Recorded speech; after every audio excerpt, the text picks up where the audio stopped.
Hello दोस्तों, welcome my YouTube channel DD classes bye Dinu sir. Start करते हैं दोस्तों आज क्लास नंबर 2। पहले क्लास में मैंने आपको दंड आरेख से पहला क्वेश्चन कराया था। ये दूसरा क्वेश्चन स्टार्ट होता है दोस्तों। पहले आप इस क्वेश्चन को समझिए। अगर ये क्वेश्चन समझ जाते हैं तो जो भी इसका प्रश्न दिया है आप सॉल्व कर सकते हैं। देखिए ये कंपनी है, उस कंपनी का आय दिया है और व्यय दिया है। क्या दिया है? आय दिया है, व्यय दिया है। अब ध्यान से देखिएगा कैसे कैसे क्वेश्चन बनेगा। जैसे दिया है 2000 में उसका आय 30 रुपए है तो व्यय कितना है? 30 रुपए। यानी बचत कितने का हुआ? 10 रुपए का हुआ कि नहीं? ऐसे हम कहते हैं 2001 में आय 50 रुपए है और आप 30 रुपए अगर खर्च कर दे रहे हैं तो बचत कितने का होगा? 20 का होगा। इतना समझ में आया? मैंने कल ही बताया था जो पिछला वाला क्लास में आपको। देखिए जब भी ऐसे डायग्राम देंगे 5 से 6 टाइप के क्वेश्चन बन सकते हैं। पहला तो ये पूछ सकता है किस वर्ष में सर्वाधिक उसके आय में वृद्धि हुई है, ठीक है, या व्यय में वृद्धि हुई है, या पूरे वर्ष का औसत आय पूछ सकता है, या औसत व्यय पूछ सकता है, या प्रतिशत पर आधारित या अनुपात पर आधारित। तो दोस्तों देखिए हम आते हैं। पहला क्वेश्चन आपके सामने दिख रहा है, वर्ष 2002 से वर्ष 2003 तक कंपनी के व्यय में कितना प्रतिशत वृद्धि हुई? अब ध्यान से देखिएगा, वर्ष 2002 से 2003 तक बात कर रहे हैं दोस्तों। किसमें बात कर रहा है? व्यय। तो आपका व्यय क्या है? ध्यान से देखिए, व्यय यही है। किस वर्ष में पूछा है? सन 2002 से 3 तक। देखिए 2 से 3 तक। तो 2 में देखिए व्यय कितना था? 2 में देखिए व्यय कितना था? 30 था। यानी जब 2 में व्यय 30 था और 2003 में कितना हो गया दोस्तों? देखिए व्यय 40, यानी 30 से 40 हुआ है। ठीक है, आपसे प्रतिशत पूछा है कि कितने का यहाँ वृद्धि हुआ? 30 से 40 में कितने का वृद्धि हुआ दोस्तों? 10 का।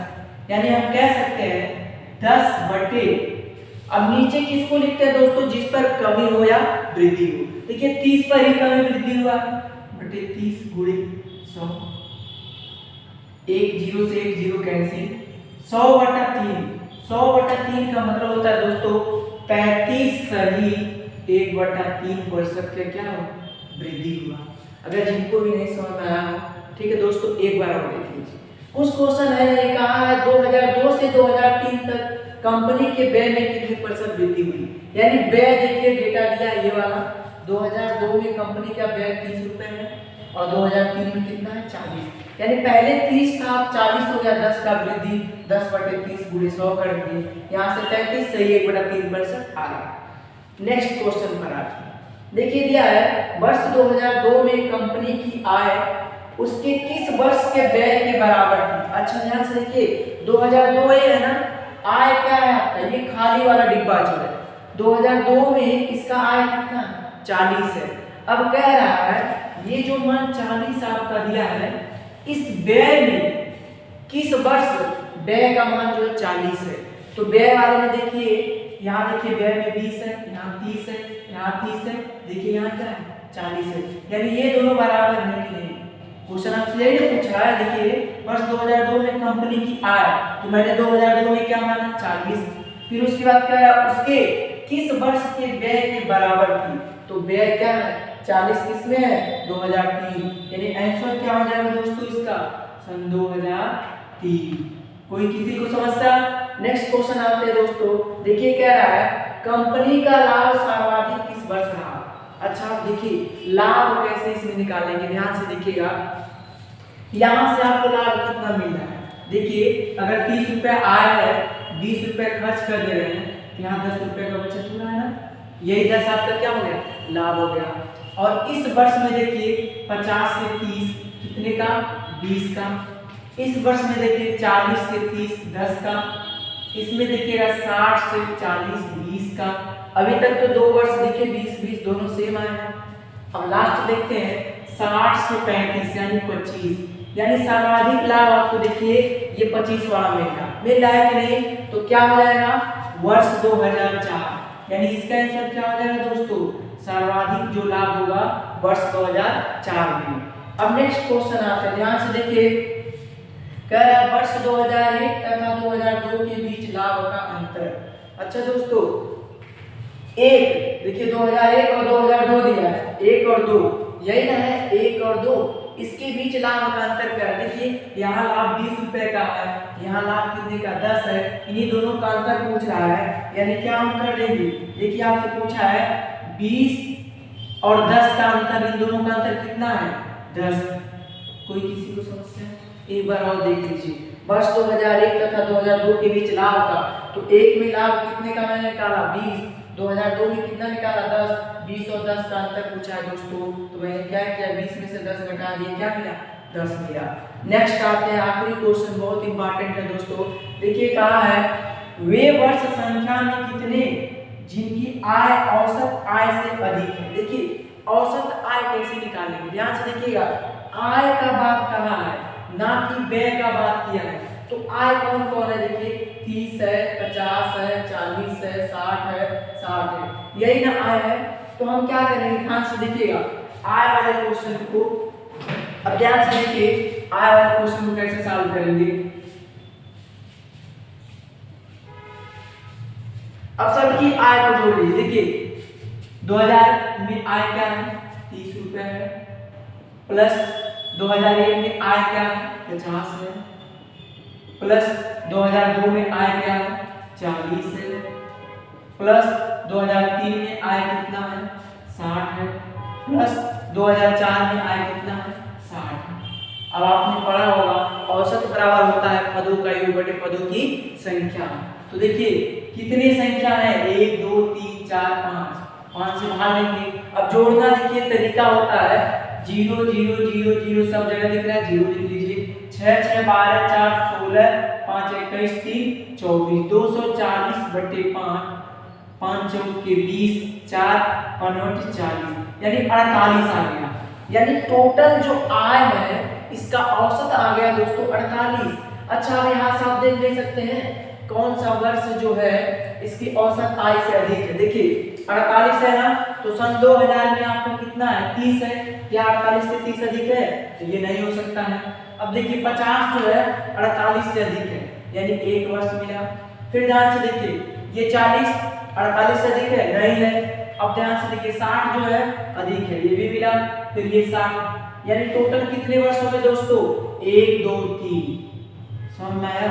अगर किसी को समस्या हो तो कमेंट करके जरूर पूछें। अब नेक्स्ट क्वेश्चन देखिए, इसी से एक दो क्वेश्चन और हम आपको बता दे रहे हैं। एक्स्ट्रा में क्वेश्चन क्या है, ध्यान से देखिएगा, जितने क्वेश्चन बन सकते हैं हम आपको समझा दे रहे हैं। ध्यान से देखिए, क्वेश्चन बना सकता है, यहाँ से आपसे पूछ सकता है कि वर्ष 2000 और 2003 में आय से अनुपात क्या होगा। देखिए सन 2000, ठीक है, 2000 और 2003 में आय का अनुपात, आय से अनुपात पूछ सकता है। अब ध्यान से देखिए दोस्तों, जब अनुपात का केस है, अनुपात फिक्स से पूछना है, एक फिक्स है। तो सन 2000 में आय क्या था? 30। अब पूछा है 2003 में आय कितना? 60। अब देखिए एक जीरो से एक जीरो, 3 1 कम 3, 3 दूना 6, यानी 2000 और 2003 के बीच आय का अनुपात करेगा तो क्या आएगा? 1:2। यहाँ तक समझ में आया दोस्तों? आते हैं नेक्स्ट क्वेश्चन पर।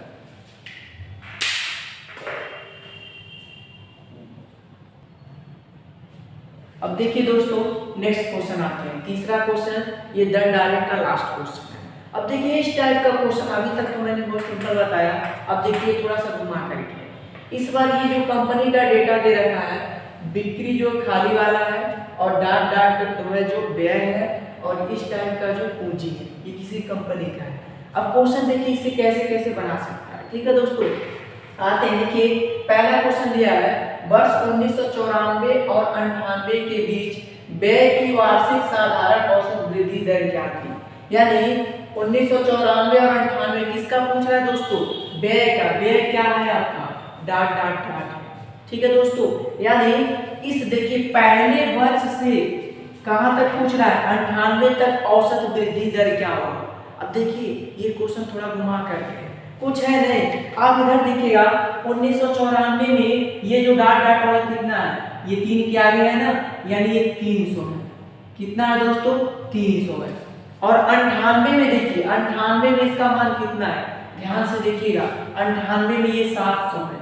कितना है दोस्तों, ये 700, ये 800, ठीक है, यहाँ तक समझ में आ रहा है। अच्छा आप बताइए 1994 में 300 रहा था, अब यहाँ 98 में जाकर 700 हो गया, तो ध्यान से देखिएगा जब कोई डेटा पहले 300 था अब 700 हो जा रहा है, कितने का वृद्धि हो रहा है दोस्तों, यहाँ 400 का वृद्धि हो रहा है। तो आप लिख सकते हैं 400 बटे किस पर वृद्धि हुआ है, इस 300 पर, 300 गुणे 100 कर लेंगे, यहाँ से डबल जीरो कैंसिल, 400 बटे 3 का मतलब क्या होगा दोस्तों, जब भाग देंगे 3 एक कम 3, 1 बचा 10 3 त्रिक का 9, फिर 1 बचा, फिर 10 3 त्रिक का 9 बटे 3, 133 सही 1/3%। एक बार और देख लीजिए, बहुत लोग कंफ्यूज हो जाते हैं ऐसे टाइप के सवाल में। देखिए कहा है 1994 और 98 के बीच व्यय की वार्षिक साधारण औसत वृद्धि दर क्या था।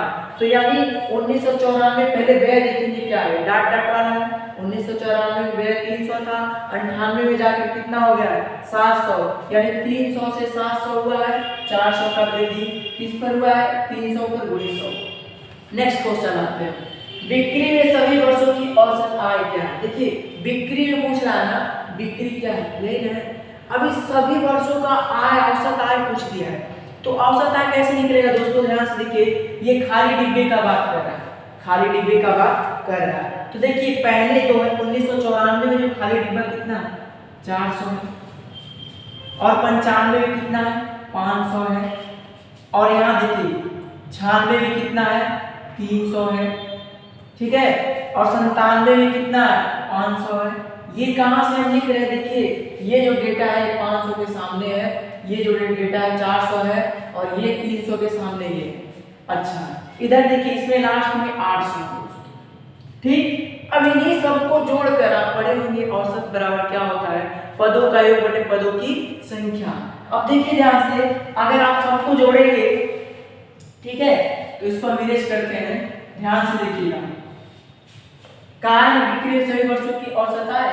अब सबको जोड़िए, पहले देखिए 400, तो अब लिखेंगे 400 प्लस 500 प्लस 300 प्लस 500 प्लस 800।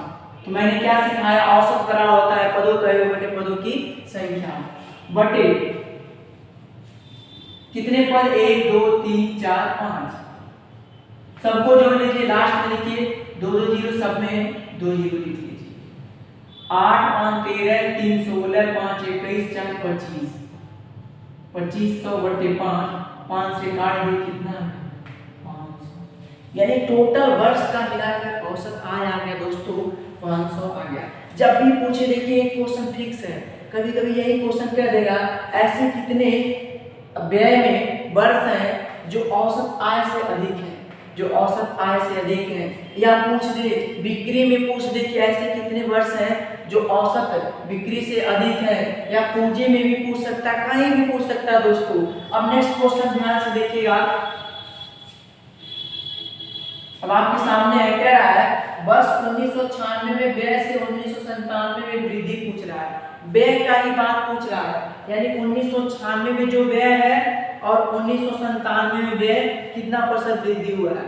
तो ध्यान से देखिए व्यय क्या है, यही ना, 1996 में व्यय क्या है, देखिए 400 है, 97 में व्यय कितना हो गया दोस्तों, ध्यान से देखिएगा ये 600 है।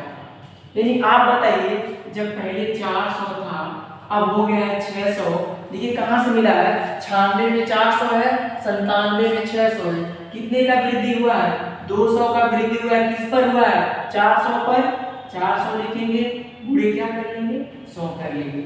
अब ध्यान से देखिएगा, डबल जीरो कैंसिल, 4 से काट दीजिए, 4 5 20, यानी कितने का वृद्धि हुआ है 50% का वृद्धि हुआ है। आते हैं लास्ट क्वेश्चन दोस्तों, जिनको भी नहीं समझ आएगा प्लीज वो कमेंट जरूर करेंगे।